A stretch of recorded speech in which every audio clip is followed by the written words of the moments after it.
কিসে রিজিক বাড়ে, কি করলে রিজিকে ভরপুর বারাকা হয়, কোন পথে চললে রিজিকে ভরপুর বারাকা হবে, আমার জীবনে বরকত নেমে আসবে রিজিকে, আমাদের রিজিকে আসমানি বারাকা নেমে আসুক। আমরা চাই কি চাই না? সবাই আমরা চাই নিশ্চয়ই।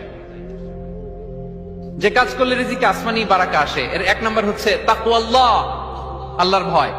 আল্লাহ তাআলা বলছেন ওয়া ইয়াত্তাকিল্লাহা ইয়াজআল লাহু মাখরাজা ওয়া ইয়ারযুকহু মিন হাইসু লা ইয়াহতাসিব। যে আল্লাহকে ভয় করে, যে আল্লাহ সচেতন, you will have the way out from crisis. ক্রাইসিসে পড়লে, সংকট মোমেন্টে আল্লাহ তাআলা ওখান থেকে এক্সিটের ব্যবস্থা আপনাকে করে দিবেন। ওয়া ইয়ারযুকহু মিন হাইসু লা ইয়াহতাসিব, এমন জায়গা থেকে আল্লাহ তাআলা রিজিকের ব্যবস্থা করবেন যে সে কল্পনাও করে নাই। সবার চোখ ফাঁকি দেয়া গেল, আল্লাহর চোখ ফাঁকি দেয়া যায়? ফাঁকি দেয়া যায় না একটা মহান সত্তার চোখ। তিনি কে? এই যে সেন্সেশন, অনুভূতি, দিস ইজ তাকওয়া।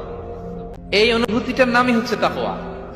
যে আমি যাই করি, যেভাবে করি, যখন করি, কেউ দেখে না, কিন্তু দেখে কে? কেউ যেটা দেখে না সেটা দেখে কে?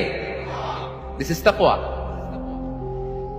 এই তাকওয়ার চর্চা যার মধ্যে আছে তার রিজিকে বারাকা নেমে আসবে। আমরা যেন তাকওয়ার চর্চা করি।